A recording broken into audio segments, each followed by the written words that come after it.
Hello everyone, the विजय अकॅडमीवरती तुम्हा सर्वांचं स्वागत आहे. तर MHT CET कॅप राऊंड 2026 या सिरीजमध्ये तुम्हा सर्वांचं स्वागत आहे. तर याची मी प्लेलिस्ट बनवलेली आहे, तिथे आपण सगळे जी माहिती आहे ती प्रोव्हाइड करत आहे मी तुम्हाला कॅप राऊंडबद्दल. तर आजच्या व्हिडिओमध्ये आपण बघणार आहोत की राऊंड 2 जो आहे तुमचा आता चालू होणार आहे, त्याच्यामध्ये कट ऑफ कमी होतो का. तर तुम्हाला जर कोणत्या कॉलेजमध्ये जर राऊंड 1मध्ये ॲडमिशन जर नसेल मिळाली किंवा मिळाली असेल पण बेटरमेंटसाठी तुम्हाला जर जायचं असेल, बेटर ब्रांचसाठी जर जायचं असेल, तर तुमच्या मनात काय असतो, एक प्रश्न असतो की राऊंड 2मध्ये कट ऑफ कमी होतो का. तर आम्हाला बेटरमेंट करायला पाहिजे का, तिथे पुढच्या राऊंडमध्ये कॉलेज मिळेल का. तर हे सगळे आपल्याला डिस्कस करायचं आहे आजच्या व्हिडिओमध्ये. तर व्हिडिओ पूर्ण बघा आणि तुमच्या मित्रांसोबत नक्की शेअर करा ज्यांना इंजिनिअरिंगमध्ये ॲडमिशन घ्यायची असेल त्यांच्यासोबत.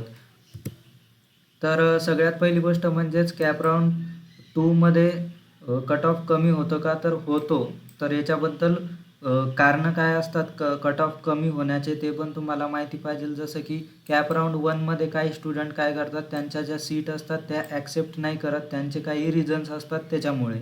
त्यानंतर काही स्टुडंट काय करतात, दुसऱ्या कॉलेजेसमध्ये ॲडमिशन घेतात. त्यानंतर काही स्टुडंट JEE किंवा मॅनेजमेंट कोटामधून ॲडमिशन घेत असतात, तर तिथे सीट तुमच्या खाली होतात. तर त्यामुळे काही सीट्स काय होतात, अवेलेबल होतात त्या कॉलेजेसमध्ये, काही कॉलेजेसमध्ये, आणि नवीन अलॉटमेंट पुढच्या राऊंडमध्ये होत असते. म्हणून तुमचे कॅप राऊंड 1, कॅप राऊंड 2 आणि कॅप राऊंड 3 असे 3 राऊंड होतात.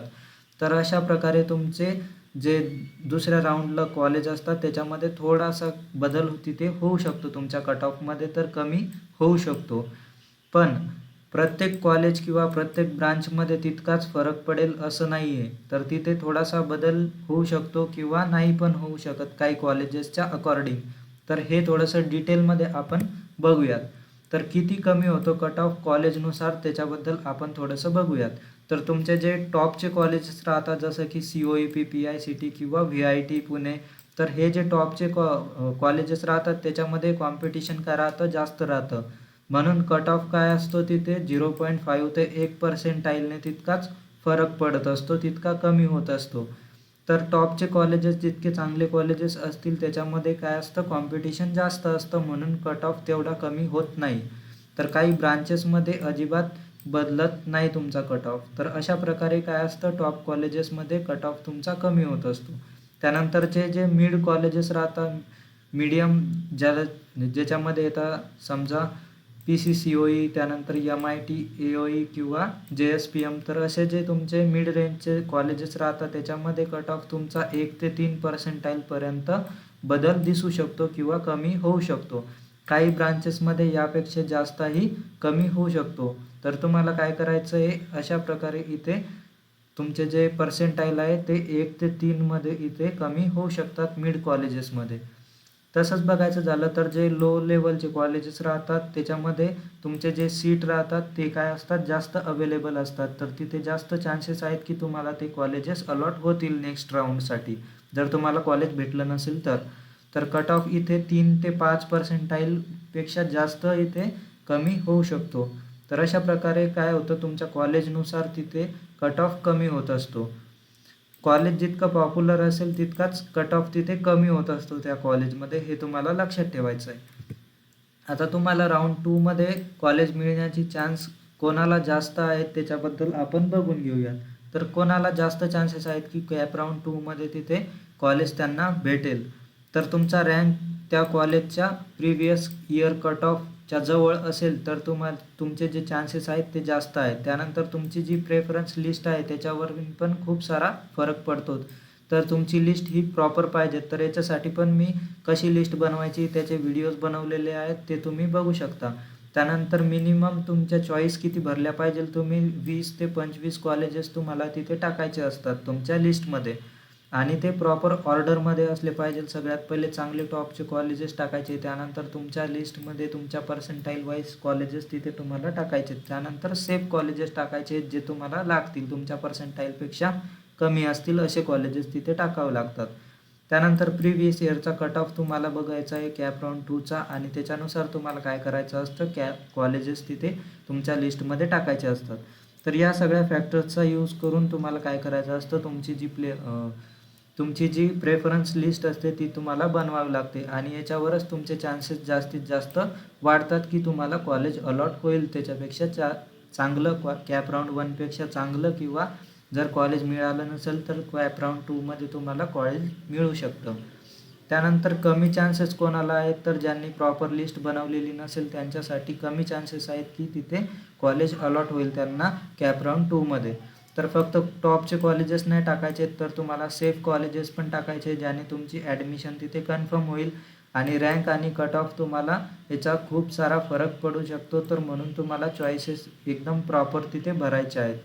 तर अशा प्रकारे तुम्हाला काय करायचं आहे, तुमची जी कॅप राऊंड 2साठी आहे ती प्रॉपर लिस्ट एकदम बनवून घ्यायची आहे कॉलेजनुसार, कट ऑफनुसार.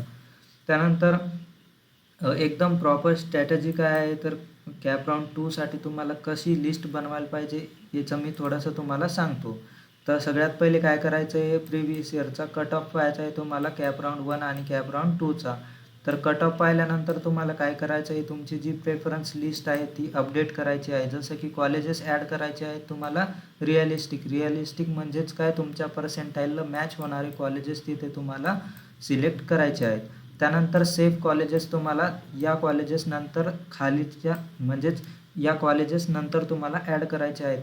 तर अशा प्रकारे सेफ कॉलेजेस कोणते असतात, तर ते तुमच्या पर्सेंटाईलपेक्षा कमी असतात असे कॉलेजेस तुम्हाला तिथे ॲड करायचे आहेत.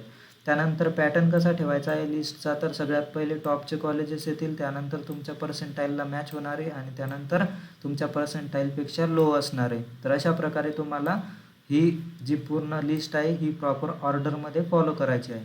त्यानंतर चॉईसेस तुम्हाला तिथे 15 ते 20 किंवा 20पेक्षा जास्त, जेवढे जास्त चॉईसेस तुम्ही टाकाल तुमच्या लिस्टमध्ये तेवढेच ॲडमिशनचे चान्सेस तुमचे वाढतात.